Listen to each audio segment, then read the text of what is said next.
आगे बढ़ चलते हैं। आज आईटी को अगर हम देखें तो अर्ली ट्रेड में आधे परसेंट से ज्यादा की तेजी यहाँ पर हमें देखने को मिल रही है। 28,744 के लेवल पर कामकाज करता हुआ नजर आ रहा था। कल जाते जाते आईटी के बारे में बात कर रहे थे मदद सर से, थोड़ा सा लग रहा था कि पेन पॉइंट बना हुआ है। अब आज क्योंकि अब सुबह सुबह ही सर मार्केट यहाँ पर आईटी हरे में दिख रहा है। आपका व्यू क्या लग रहा है आज के लिए? खुशी खुशी आईटी को देखें। देखिए मैम, मेरा तो व्यू बहुत पॉजिटिव है। मैंने तो कल भी इस पर बात करी थी, और कल कुछ किसी सुप्रीम कोर्ट ने, आई थिंक यूएस की टीसीएस सुप्रीम को कोर्ट लेकर ने के कुछ जी। आपने यस कुछ टीसीएस पर ऑब्जेक्शन उठाया था, और तब भी हमने एक ही हम्म। कहा था कि ये सारी चीजें तो अब सब डिस्काउंट हो चुकी हैं, और करेक्शन में पता नहीं चलता मार्केट की करेक्शन का पार्टिसिपेशन है या फिर कोई न्यूज आने को है उसका ये करेक्शन देखने को मिल रहा है। But hmm. स्टिल देखिए, अभी भी हम बोलते हैं अपॉर्चुनिटी बहुत अच्छी है। आप खरीदारी करके चलिए, टीसीएस में 2400 तक के अपसाइड में नजर आते हैं। और न केवल टीसीएस, इन्फोसिस भी अच्छी अपॉर्चुनिटी नजर आ रही है। और इसके साथ साथ विप्रो, विप्रो में भी, ये तीनों ही काउंटर हैं जो पसंदीदा काउंटर हैं इन लेवल्स पर, जहां पर बाय करके चल सकते हैं। चलिए ठीक है, आगे बढ़ेंगे। आप लोग के सारे सवालों के जवाब भी दिए जाएंगे। कई ऐसे स्टॉक्स है जिनको आज फोकस में मेंटेन करके रखेंगे, उनकी खबरों पर भी चर्चा की जाएगी। लेकिन उससे पहले आप सभी लोगों के लिए पोल पर जो क्वेश्चन लगाया गया है वहां पर अपने सवालों के साथ साथ वोट जरूर कंटिन्यू कीजिएगा। इस सेशन के लास्ट में हम मदद सर से भी समझेंगे कि उनका नजरिया वोटिंग रिजल्ट्स को लेकर के क्या है। एक बार सवाल देख लीजिए। सवाल है कि फेड की बैठक के बाद बाजार की दिशा क्या होगी? जोरदार उछाल हमें बाजार में आता हुआ नजर आ सकता है, गिरावट हल्की फुल्की बाजार में देखने को मिल सकती है, या फिर बाजार जो है वो साइडवेज रह करके कारोबार करेगा। यहाँ पर जाकर के आप लोग अपने अकॉर्डिंग यहाँ पर अपनी वोटिंग स्टार्ट कर सकते हैं। मदद जी, आगे बढ़ेंगे कई खबरों की तरफ, लेकिन उससे पहले कोई ऐसा स्टॉक आपके रडार पर रहेगा जो आज इंट्राडे के लिए पिक कर सकते हैं? यस मैम, इंट्राडे के लिए आप बाय कर सकते हैं। स्टॉक है दैट इज इंडस टावर। और Indus tower. Indus tower, yes, अभी 415 पर ट्रेड हो रहा है। बाय करने की सलाह है। आज इंट्राडे में 422 पहला टारगेट बनेगा। सेकंड टारगेट 426 का होगा। स्टॉप लॉस रहेगा यहाँ से 411 का। अभी 415 पर ट्रेड है। करना है हम्म। तो ₹4 नीचे का एसएल लगाना है। पहला टारगेट ₹7 ऊपर 422, दूसरा टारगेट 426। ये इंट्राडे कॉल है, बाय करके चल सकते हैं। चलिए ठीक है। इंडस टावर एक आज के लिए ट्रेड निकल करके आया है, 415 पर कामकाज करता हुआ नजर आ रहा है, ऑलमोस्ट 1% की अपसाइड के साथ में। मुदत जी ने इसको लेकर के दो टारगेट्स दिए हैं, 422 और 426 का। और ₹4 नीचे यहाँ पर 411 का स्टॉप लॉस मेंटेन करने की सलाह दी गई है। चलिए ठीक है। बाजार जिस तरीके से देख रहे हैं सर, अब ट्रेडर्स के लिए अपॉर्चुनिटी है, इन्वेस्टर्स क्या करें वहां? अभी अगर हम देख रहे हैं मार्केट में इन्वेस्टमेंट पर्पज से कौन सा स्टॉक है जिसे पिक करके चले apart from IT space? Yes, देखिए, अपार्ट फ्रॉम आईटी, रिलायंस पे आप जा सकते हैं। रिलायंस में भी हमने काफी बार इस पर बात करी है, वो अच्छा अपॉर्चुनिटी नजर आती है। इसके अलावा गैस अथॉरिटी, मतलब गेल, गेल को आप लॉन्ग करके हम्म। चल सकते हैं। थोड़ा बड़े टारगेट्स हैं, 190 और 200 तक के अपसाइड मूव गेल में देखने को मिल सकते हैं। वहां अपॉर्चुनिटी हम्म। नजर आती है। इसके अलावा एफएमसीजी काउंटर में एक स्टॉक है दैट इज हिंदुस्तान यूनिलीवर। देखिए, हम्म। मेजर करेक्शन कंप्लीट करने के बाद बहुत अच्छे रिवर्सल्स हिंदुस्तान यूनिलीवर में देखने को मिल रहे हैं। और हम्म। चार्ट्स का बोलते हैं वी शेप रिकवरी, और वो सारी हम्म। रिकवरी देखो बनती हुई नजर आ रही है। और इसके हिसाब से जो टारगेट बनते हैं वो 2320, 2320 तक के अपसाइड मूव बनते हैं। तो हिंदुस्तान यूनिलीवर में बाय करके चल सकते हैं। गेल गैस अथॉरिटी में बाय करके चल सकते हैं। रिलायंस इंडस्ट्रीज, ये तीन ऐसे काउंटर हैं जहां पर पैसे आप इन्वेस्ट करके चल सकते हैं। चलिए ठीक है। तो आज आईटी को छोड़ करके हम बात कर रहे हैं इन्वेस्टमेंट पर्पज से, तो फिर स्टॉक्स आपको सजेस्ट किए गए हैं। एचयूएल आ गया है, रिलायंस आ गया है, आज इंडस टावर भी आज के लिए निकल करके आया है। अब आगे बढ़ चलते हैं कुछ खबरों की तरफ। सबसे पहले यहाँ पर एचडीएफसी को देख लेते हैं। एचडीएफसी बैंक जल्द ही नए चेयरमैन के नाम के रिकमेंडेशन आरबीआई को भेजने वाला है। Former RBI deputy governor M Rajeshwar Rao chairman पद के सबसे बड़े दावेदार यहाँ पर माने जा रहे हैं। सर, एचडीएफसी बैंक की स्टोरी यहाँ से करंट लेवल से आपको कैसे लग रही है? क्या यहाँ पर अभी कुछ बाय करके चल सकते हैं? 785 पर चल रहा है, या फिर जिनकी पोजीशन है वही होल्ड करके चल? होल्ड करके चलना है, बाय करके चलना है। 830 850 का टारगेट है। और ये सब तो कॉर्पोरेट एक्शन है, ये तो हर कंपनी में होता है। कैसा तो होता नहीं जी, जिस ग्रुप के साथ आप ज्वाइन करते हैं और वो सालों साल आप एक ही ग्रुप के साथ दें। और ऐसा हो सकता है, ऐसा नहीं है, बट ठीक है, चेंजेस हर कोई चाहता है, ग्रोथ हर कोई चाहता है। तो ये सब एक कॉर्पोरेट एक्शन है, नॉर्मल पार्ट है, तो इसको कोई ऐसा हमें नहीं बनाना। जो नॉर्मल एक्टिविटीज, ट्रेडिंग एक्टिविटीज चल रही है वो चलती रहेगी, तो इसका कोई मेजर इम्पैक्ट नहीं है। और हम बार बार बोल रहे हैं, 725 रुपये इंपॉर्टेंट सपोर्ट का काम करेगा। जब तक ये होल्ड कर रहा है तब तक अब फ्रेश हम्म। शॉर्ट नहीं बनाना। और जिसके पास भी पोजीशन है होल्ड करके चलिए। 830 850 के टारगेट्स एचडीएफसी बैंक में नजर आ रहे हैं।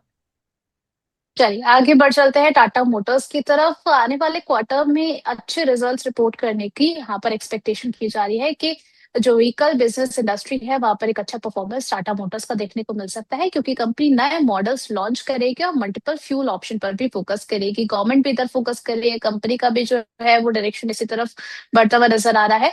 और साथ ही साथ टाटा मोटर्स और जेएलआर मिलकर के टेक्नोलॉजी और मैन्युफैक्चरिंग पर काम करते रहेंगे। ये आउटलुक कंपनी के फ्यूचर ग्रोथ के लिए एक पॉजिटिव इंडिकेशन माना जा रहा है।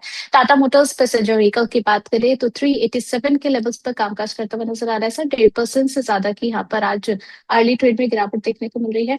आपको लग रहा है एक क्वार्टर में अच्छे परफॉर्मेंस के लिए इसको अभी खरीदारी करके चल सकते हैं? देखिए, बहुत बड़ी रैली स्टॉक ने दी है, और मुझे याद है हम्म। 305 310 से हम कंटिन्यूस आपके व्यूअर्स के साथ इस पर पॉजिटिव आउटलुक देते हुए नजर आए, और 400 तक के हमने टारगेट सुझाए थे। और स्टॉक ने हम्म। 405 408 का हाई बनाया भी है। खैर वो ठीक है, पार्ट है। बट अभी क्या हुआ है, इतनी बड़ी रैली के बाद कंसोलिडेशन हो रहा है, ये एक हेल्दी साइन है। और कंसोलिडेशन की हम्म। जो लोअर सपोर्ट है वो है 372 के आसपास।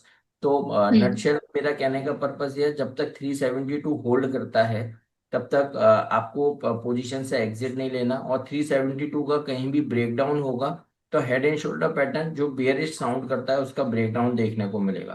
तो 372 की इंपॉर्टेंट सपोर्ट लेवल है। 200 डेमा भी वहीं पर निकल कर आता है। तो 372 के एसएल से होल्ड करके चलना है। थोड़ा बहुत आप रिस्क लेके खरीदना चाहते हैं, ये बाइंग अपॉर्चुनिटी है। और यहाँ से अप ट्रेंड कंटिन्यू रह सकता है, और आने वाले दिनों में 410 430 तक के अपसाइड मूव बनते हैं। तो हमारा व्यू पॉजिटिव है। 372 के एसएल से बाय एंड होल्ड करने की सलाह है। चलिए ठीक है, आगे बढ़ चलते हैं विप्रो की खबर की तरफ। यहाँ पर विप्रो ने बैंगलोर में एंथ्रोपिक क्लाउड के लिए AI centre of excellence launch किया है। कंपनी 10,000 से ज्यादा एम्प्लॉयज को एआई ट्रेनिंग देगी। क्लाउड एआई के यूज कस्टमर और इंटरनल ऑपरेशन दोनों में ही होगा। ठीक है। और साथ ही साथ फोकस जो होगा, कंपनी का फोकस जो है वो एंटरप्राइज एडॉप्शन के लिए बढ़ाने पर है।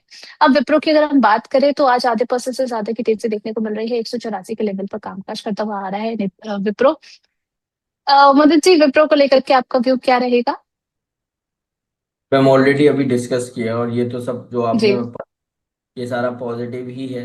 पता नहीं क्यों मेरे हम्म। चार्ट पे ये कल से या काफी दिनों से ये सारी चीजें आ रही हैं विप्रो को लेके। और हम्म। आप देखिए कि पॉजिटिव अनाउंसमेंट आना शुरू हुआ है। तो हमारा व्यू तो मैम पॉजिटिव है, और आईटी में, पूरे ही आईटी पे पॉजिटिव है। तो विप्रो में अब जो भी अनाउंसमेंट आ रहे हैं ये केवल मार्केट डिस्काउंट करेगा। रैली बनना शुरू होगी यहाँ से।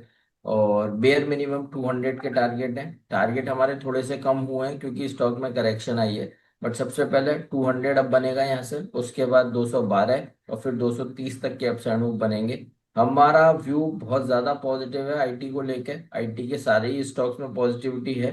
इन्फोसिस, टीसीएस, विप्रो, थोड़ा बहुत भी करेक्शन आता है, बाइंग अपॉर्चुनिटी। चलिए ठीक है, विप्रो जो है और आईटी की अगर हम बात करें तो कुछ तो आपके साथ सर ताल में ताल मिलाने की कोशिश कर रहे हैं आईटी स्पेस अब आगे के लिए। आगे बढ़ चलते हैं हम वेदांता की तरफ। यहाँ पर कल भी हमने डिस्कशन किया था। अब खबर निकल करके आई है कि वेदांता पावर ने FY 26 में 516 करोड़ के कैश लॉस को रिपोर्ट किया है। पिछले साल कंपनी को कोई भी कैश लॉस नहीं हुआ है। अच्छी बात यह है कि ऑडिटर ने फाइनेंशियल रिजल्ट्स पर क्लीन ओपिनियन दिया है। कंपनी अपनी लायबिलिटीज चुकाने में केपेबल मानी गई है। वेदांता की अगर हम बात करें सर, 300 के लेवल्स पर ट्रेड कर रहा है 0.18% की अपसाइड के साथ में। कल भी हमने डिस्कस किया था, करंट लेवल से पोर्टफोलियो में ऐड करना चाहिए। बिल्कुल ऐड करना चाहिए, और इसका इम्पोर्टेंट स्टॉप लॉस भी दिया था 290 का। हम्म। 290 के एसएल से बाय एंड होल्ड करने की सलाह है। वहां पर ब्रेकडाउन हुआ अगर 290 का, तो फिर 260 रुपये तक की डाउन साइड देखने को मिलेगी।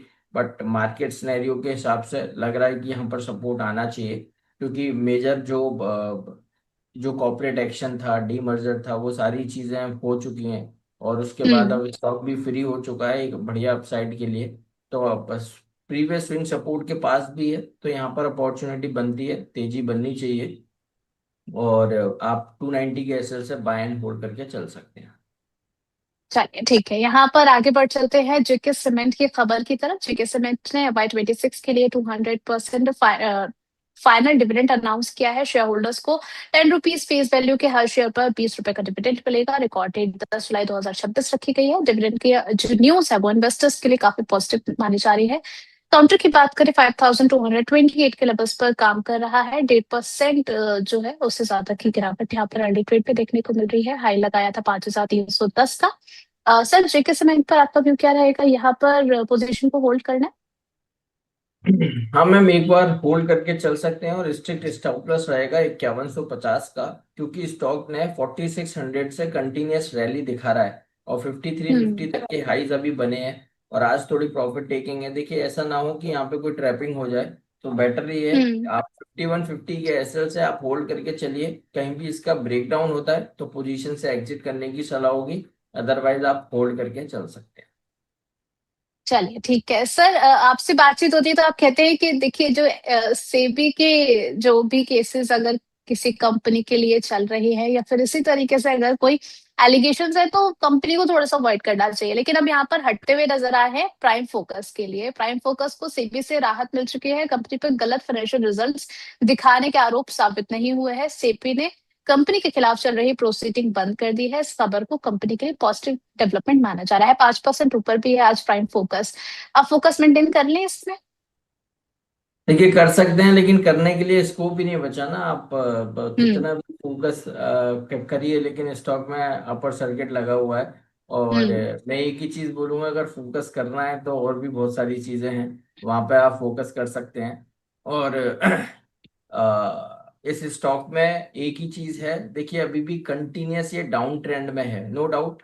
ये एलिगेशंस जो भी हैं ये हटे हैं, तो इसका पॉजिटिव इम्पैक्ट मार्केट पे, स्टॉक पे देखने को मिलेगा। बट स्टॉक अभी हम्म। कंटिन्यूस डाउन ट्रेंड में है। और दूसरा, बाइंग अपॉर्चुनिटी नजर नहीं आ रही, क्योंकि ये स्टॉक अपर सर्किट में तो आप खरीद नहीं सकते। तो पॉइंट ये है कि हम्म। जब आपको अपॉर्चुनिटी मिले, उसके बाद किस तरह की ट्रेडिंग एक्टिविटी देखने को मिलती है, वो मैटर हम्म। करेगा। अभी तो मैं यही बोलूंगा, आप अवॉइड करके चलिए। और जिसके पास पोजीशन पहले से है, तो उसके लिए तो बल्ले बल्ले है, डेफिनेटली वो खुश होगा। और एक बाउंस बैक कहाँ तक ये अपर सर्किट लगते हैं, ये कहना थोड़ा सा टफ है। एक बार जब सर्किट खुलेगा, उसके बाद ट्रेडिंग एक्टिविटीज नॉर्मल होगी, तब जाकर हम्म। कुछ फोकस करने की हम सलाह देंगे। अभी तो इन लेवल्स पर जो पोजीशन है, आप होल्ड करके चलिए। स्टॉप लॉस लगा लीजिए हम्म। 230 का। और रैली कंटिन्यू हो भी सकती है, और पता नहीं, मैक्सिमम 230 के एसएल से आप होल्ड करके चल सकते हैं। चलिए ठीक है।